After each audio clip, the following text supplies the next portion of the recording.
What is going on, guys? MJ2005 Gundam here, and today I'm going to be reviewing the high-grade Beginning D Gundam from Gunpla Builders Beginning D.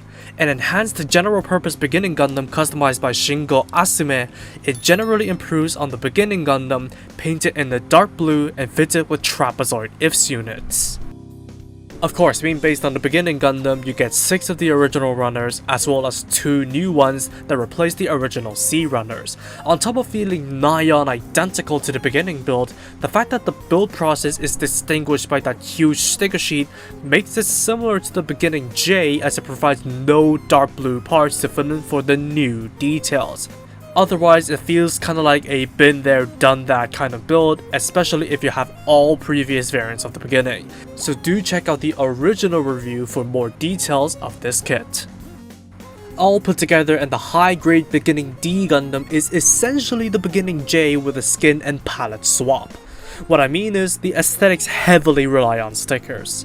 Aside from the eyes and head sensors, white on the clavicle and the blue strip on top of the cockpit hatch, the red on the surface of the hatch, and all of the blue on the limbs and skirts are stickers, which just comes off as cheap, especially for the ones that need to fold over paper-thin edges like the knees and the elbows. The latter I find especially egregious since they are separate pieces to begin with. The head also looks off, as besides the dodgy face reused from the high-grade Beginning J, the ears are way too long, which just makes the overall look odd. However, the rest of the proportions are nailed, so if you want to take the time to paint, panel line, and remove the seam line on the forearms and shoulders, there's enough here to bring out something great. Though personally speaking, the dark blue trim inspired by the Gundam Mark II and the trapezoid IFS units strip the Beginning D of any character, making the overall design barely distinguishable from a glance, sometimes even confusing it with the original Beginning Gundam. I think they should have gone all in with the Titan's colors back then, especially when it is inspired by the Gundam Mark II, but hey, there's a custom paint job idea for you. For articulation, aside from the restricted head rolls, the rest of the articulation and structural rigidity is identical to that of the original Beginning Gundam. Nothing much worth noting. Accessories start with the same set of hands and triple beam saber from the original kit. Yes, they have removed the left holding hand from this kit.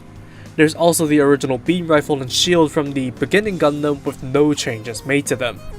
The new weapons begin with the Hyper D beam sabers stored on the back. They are used with the singular beam this kit includes and has an adjustable output thanks to the integrated IFS unit, a more traditional take to the Beginning Gundam's beam sabers. Finally, there's the Hyper D beam rifle, coming in all white, made up of 2 halves with no part separation nor stickers, which is the major downside of this weapon and the entire package as a whole. Otherwise, it functions like a normal beam rifle with the integrated IFS units to enhance its output. It's gonna be a nightmare masking and painting this thing, I can tell you that much. Well, at least the wrist guard doesn't get in the way of this gun, which is definitely a plus. As for leftovers, you get the original head, chest piece, skirts, beam saber holsters, and the remaining triangles, which you can attempt to use to mix with the Beginning D, but you don't have everything from the original Beginning Gundam.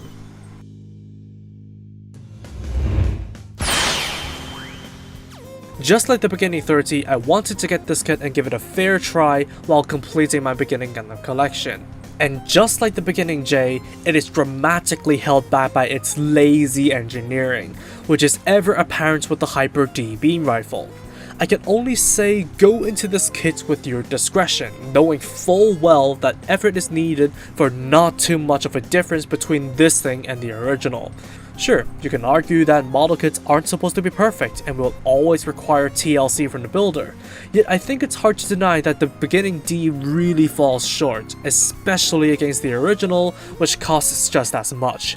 Even then, if you brought out the visual potential, the generic weapons and removal of the left holding hand heavily restricts posing options.